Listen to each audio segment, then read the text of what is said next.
Hello ulit Bali may tanggap tayong kanina. Ganito na yung itsura ng welding. Wala nung cover o walang takip. So ang model ng welding na to is Yamato. Brand Yamato. Model BS300 yan. So ganito na yung itsura. So kailangan muna nating linisin to kasi ang dumi ng board eh.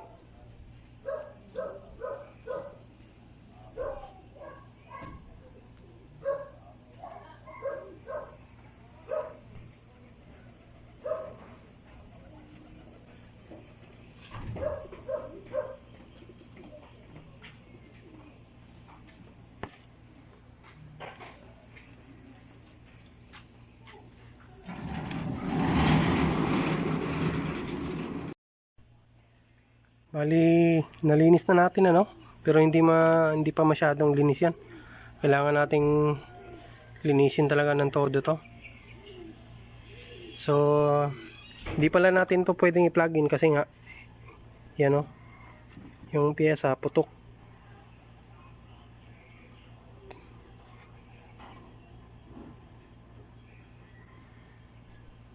Yan sumabog. Tapos dito, ito na yung kable. Diyan lang nilagay. So tanggalin natin to, ibalik natin dito sa dati. Maglagay lang tayo ng ibang klaseng Maglagay tayo ng bolt dito para diyan na lang ilagay ni may-ari. So balik lang, lagay lang natin to sa loob sa workbench natin para magawa natin para ma-troubleshoot natin ng maigi to.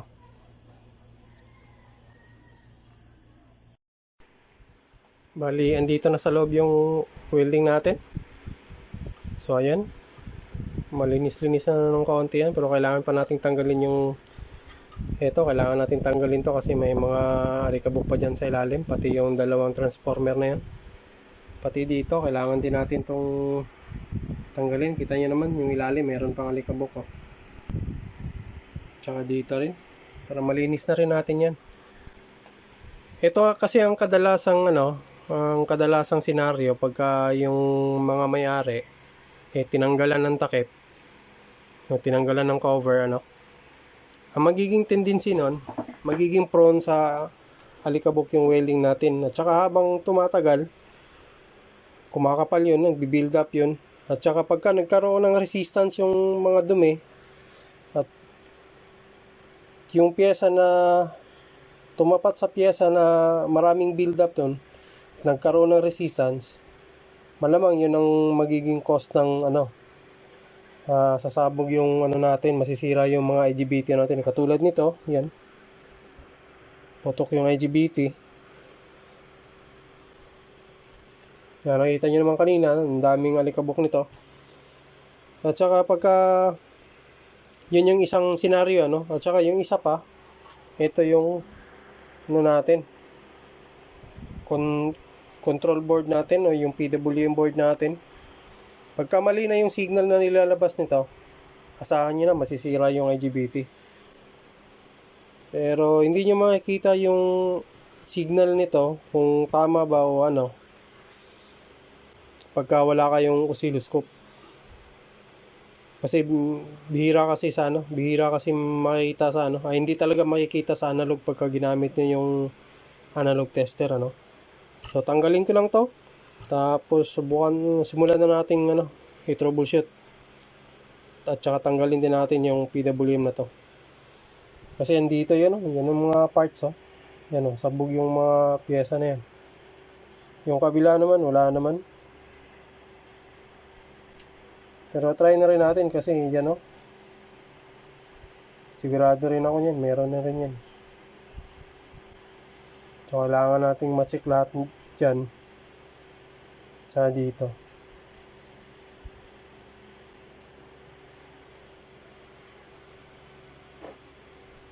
So ito yung mga welding na pagka marami kayong makitang ganito, hindi full wave to hindi design ng full wave. At saka makikita nyo pagka hindi siya full wave, bawat isang pin ng resistor, yan, ito yung gate, may resistor, magkasama lang dyan Tapos resistor na rin sa kabilang IGBT. Yan yung yan yung half wave na configuration ng welding. Yan yung pangkaraniwang ginagamit. Kasi pagka full wave, bihira ka lang makita, siguro may makita ka lang nito isang piraso lang. Tapos bawat IGBT may kanya-kanyang ganito. Hindi katulad nito na isahan na.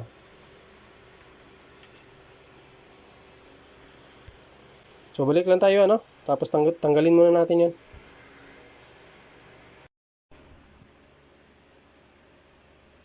Bali, ang tatanggalin natin dito, lahat ng IGBT, tsaka itong controller ng IGBT, lahat yan tatanggalin natin. Ito, tatanggalin din natin to. Tsaka yung dalawang transformer, pati yung PWM board natin para ma-check natin to. Kaya naman tatanggalin natin kasi sa ilalim ng mga transformer nito at saka yung sa ilalim ng mga mylar na to, meron pang mga alikabok So, bago natin ibalik yan, bago tayo maglagay ng bagong IGBT, kailangan muna natin linisin to na maigi para isahang gawa na, hindi na tayo pabalik-balik.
Bali, malinis na So, lininis natin to na maigi. Pati likod, yan, malinis na yan. Tsaka pinagtatanggal natin yung mga pyesa na yung mylar sa 6, pati dito. Pinagtatanggal natin. Kaya naman tayo, tinanggal natin yan. Hindi tayo nag-aalala kasi may babalik natin sa dati pakita ko pala yung board view nito. Meron tayong board view nito ni yan, Yamato VS300. Kaya di tayo nag-alala kung tatanggalin natin lahat ng pyesa kasi may maibabalik din natin sa original Ayan. Ito yung control board. Yan.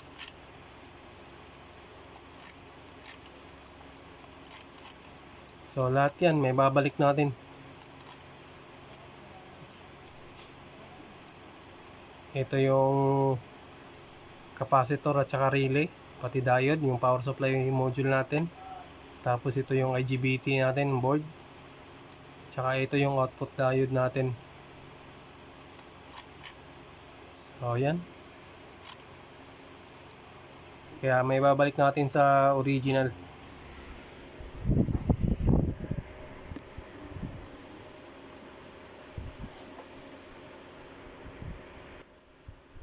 Pero bago natin i-check to, unahin muna natin yung ito. Saka na to. So tabi muna natin to. Ito muna unahin natin yung PWM controller. Kasi kung okay ba yung signal nito, so ang cause ng problema kaya pumutok yung IGBT gawa nga ng alikabok Pero kung walang signal tayong makuha rito, so nandito yung cause. So kaya ito muna unahin natin i-check. Bali, naglagay na tayo ng test point, ano? Yan. Yan, nakikita nyo. Yan, oh. Yung dalawa na yan. Yan yung test point natin. Paglalagyan ng oscilloscope natin. Para makita natin yung signal. Lagay natin dito. Yan. Ay, nako, nabali.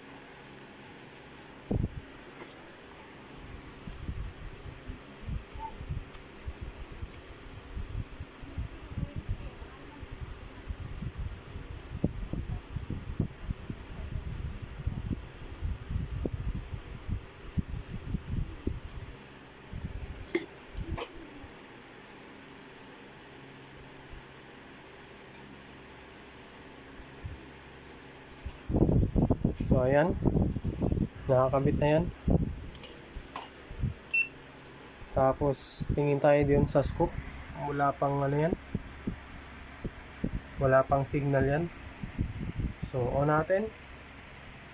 Supply pala ng ano natin is 18.5.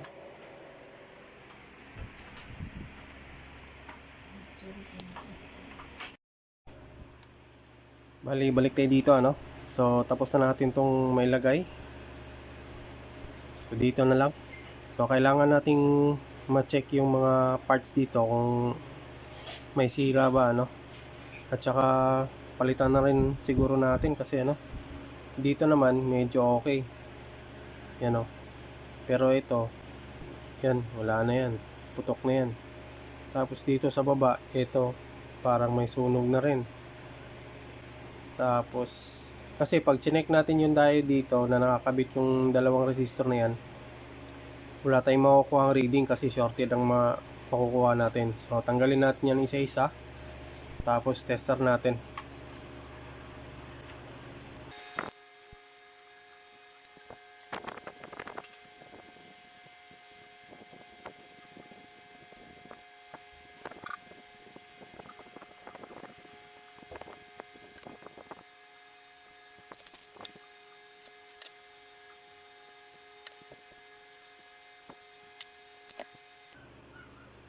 Balik check natin.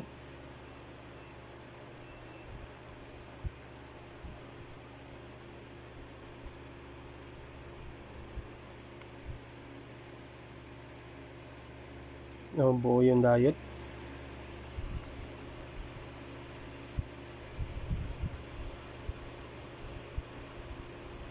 Buo din.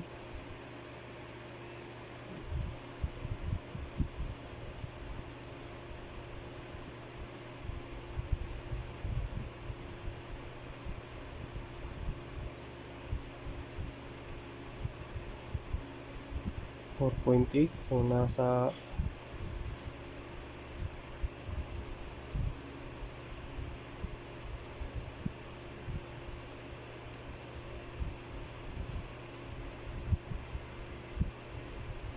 14.8.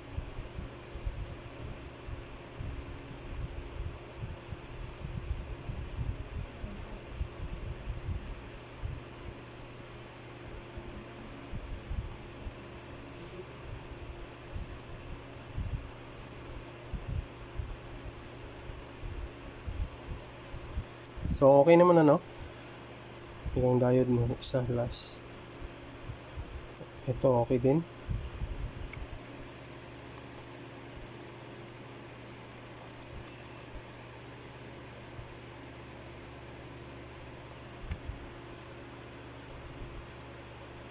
Okay din. So bali ang palitan natin dito lahat, ano, yung mga resistor ang papalitan natin.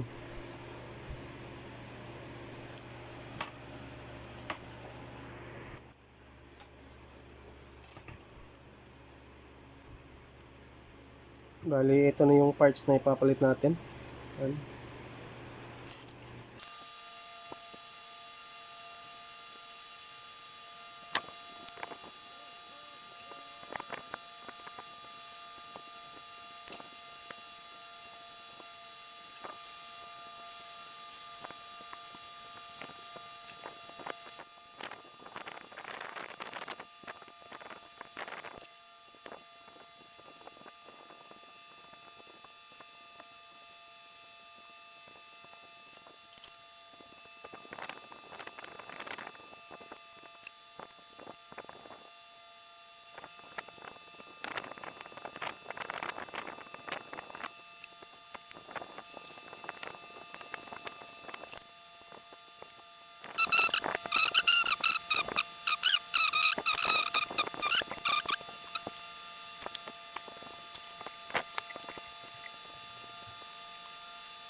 So bali, ayan ano, naglagay na tayo ng oscilloscope probe.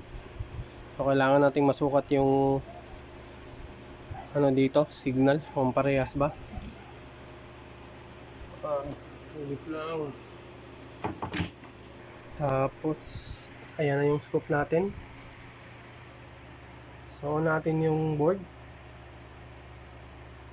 Tsaka yung reference natin, nandyan na rin. So wala pa yan. So on natin. So ayan, meron. Okay na. So yung ano, reference 20.1 volts, 44.44 kHz. So pantay na yung signal. Palitin na natin ng konti.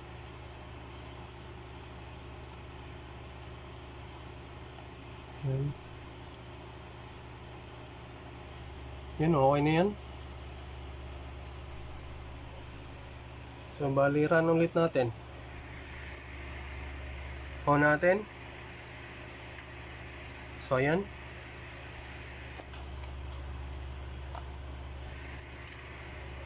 So okay na yan. So lipat tayo sa kabila.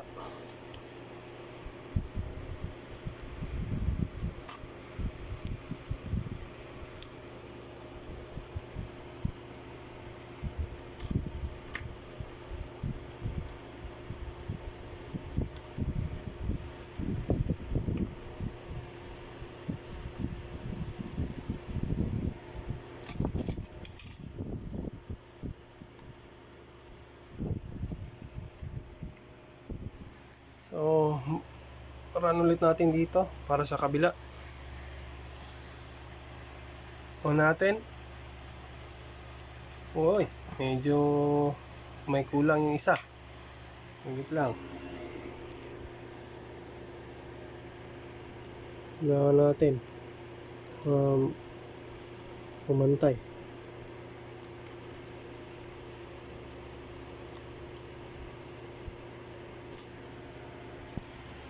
Balik tayo. Kung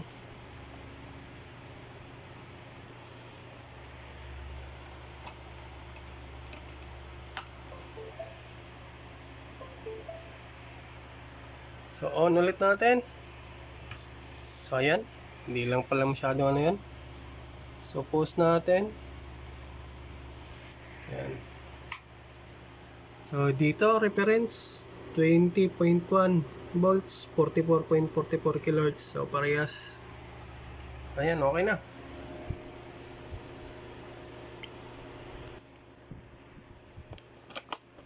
Kung analog naman, so mag-testing tayo ng analog tester gamit.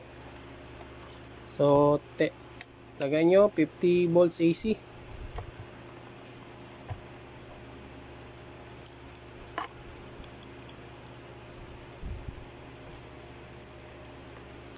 Tsaka parating paalala, huwag nyo masyadong patagalin kasi masisira yung ano natin, in channel at saka P channel MOSFET natin. So tingin lang tayo sa tester. On natin. So ayan, meron.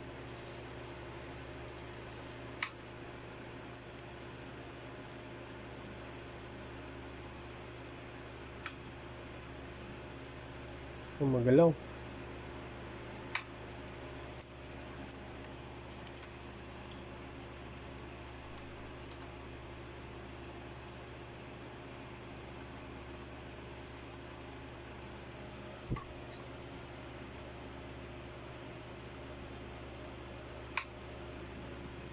Ba't kaya magalaw?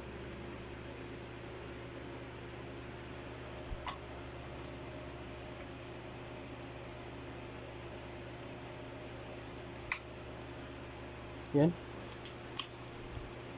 Okay naman, kaso nga lang magalaw.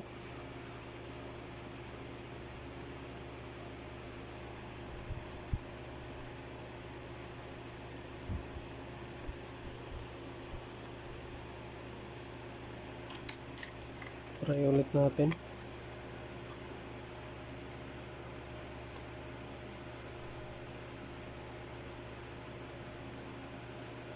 Magalaw.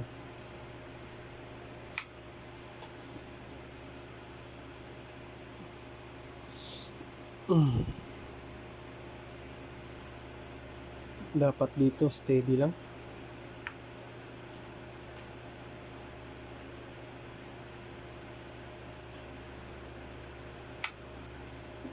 Check muna natin to na maigi ano kasi maggalaw eh. Pero dun sa test sa balik nating check sa ano oscilloscope.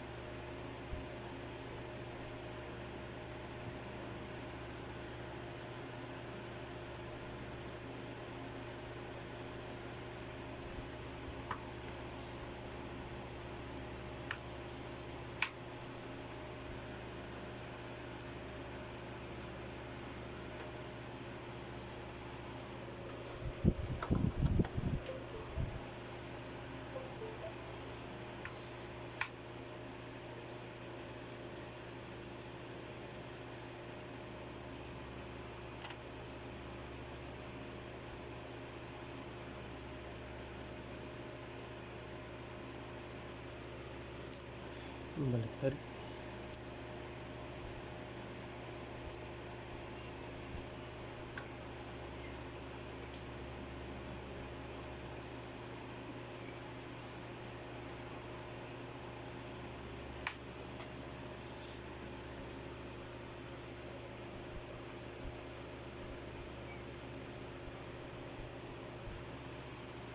So, check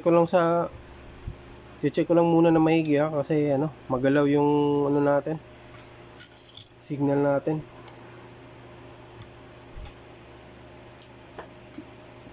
Hanapin ko muna kung anong cost.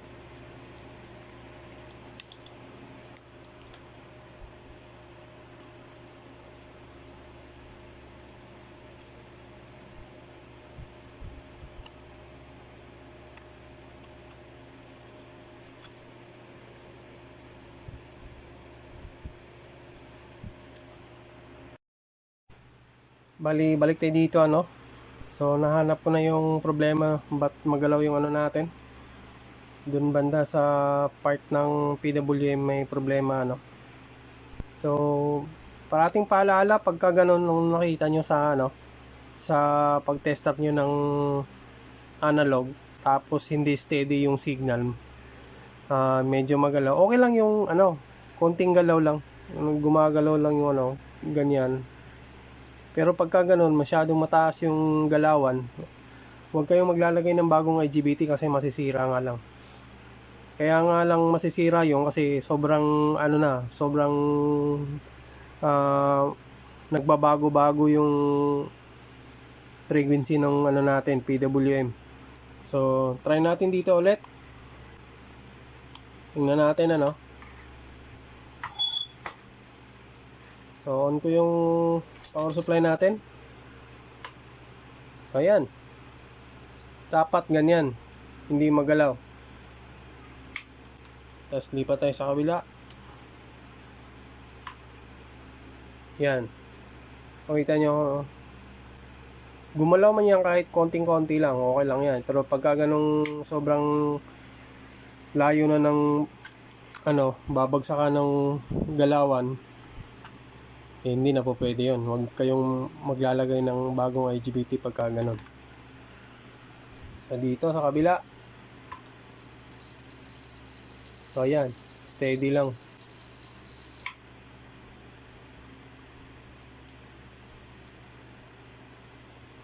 Yan. So ayan, okay na yung signal natin. So pwede na tayong maglagay ng bagong IGBT.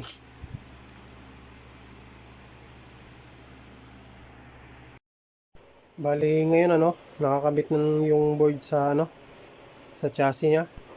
So bakit natin kinabit to? Kailangan nating magsukat gamit na yung main power supply ng welding machine. Tapos magsukat tayo dito kung meron ba. Pag meron, di ayos na. So ulit check nyo yung set nyo yung tester nyo ng 50 volts AC.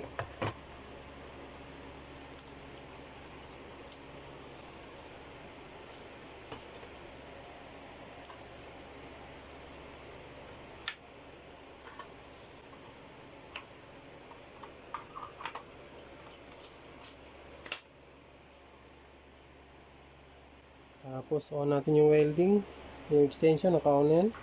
Yan, umilaw na. So ito na lang, testing natin kung gagana ba.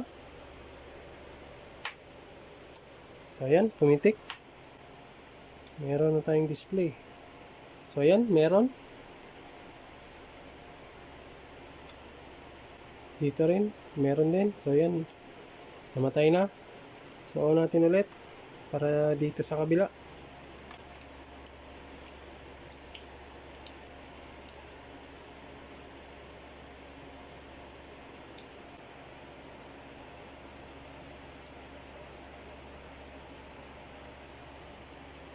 Yan, on natin.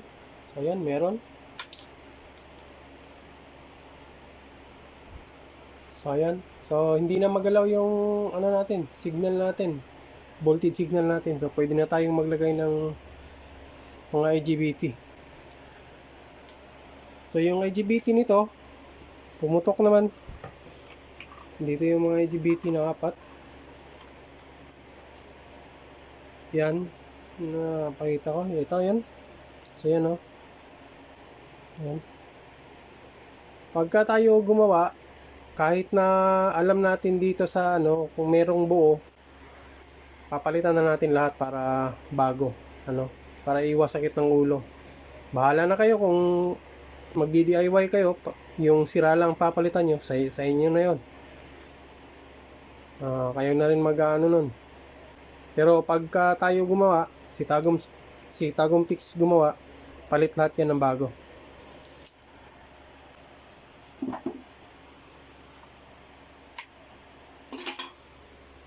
So, tanggalin ulit natin para maglagay na tayo ng mga IGBT, ano.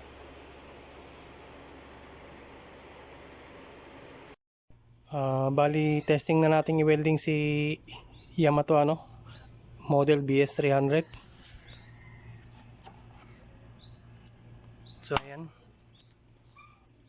So, on natin yung welding. So, ayan, naka-on na yan. Set tayo ng, try muna nating 98 amperes.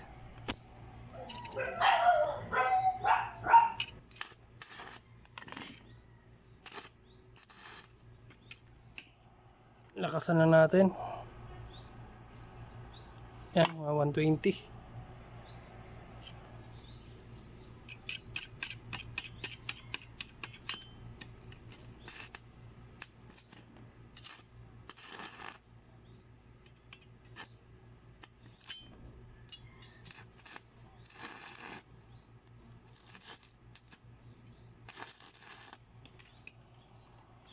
So, taas natin ng 130. Yan. 114 siguro.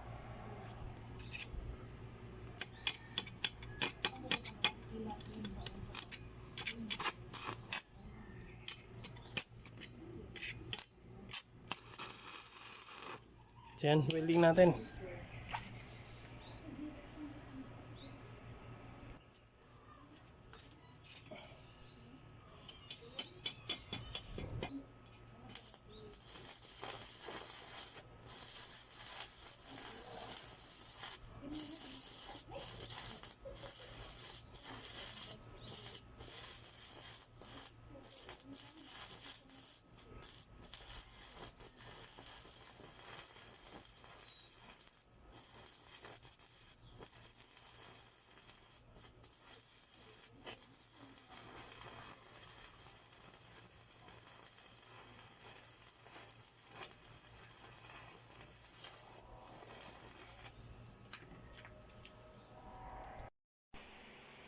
Bali, balik tayo dito sa loob, ano?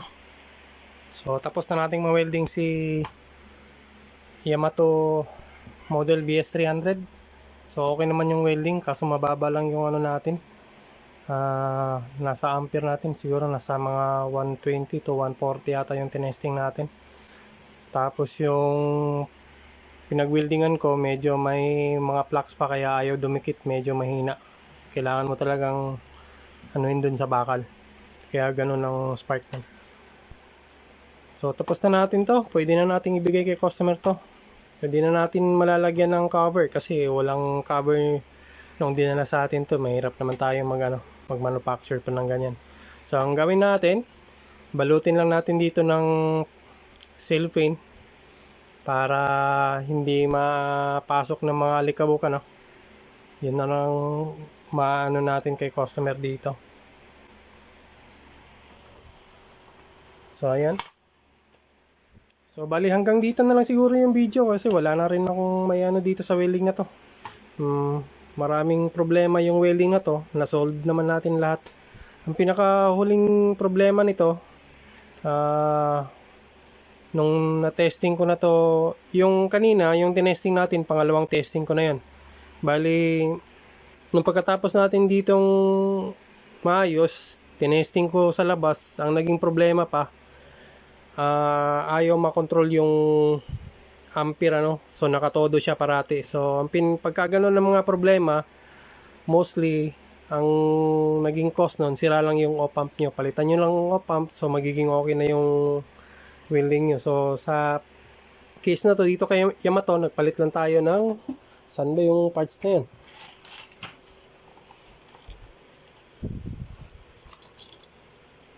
So ito yung pinalitan natin na op-amp. Hindi makita yung number, pero sasabihin ko na lang, op-amp nito ni BS300 is nasa CA 3140. So yun yung op-amp niya, So hanggang dito na lang. Maraming salamat sa panonood, hanggang sa muli. Maraming salamat.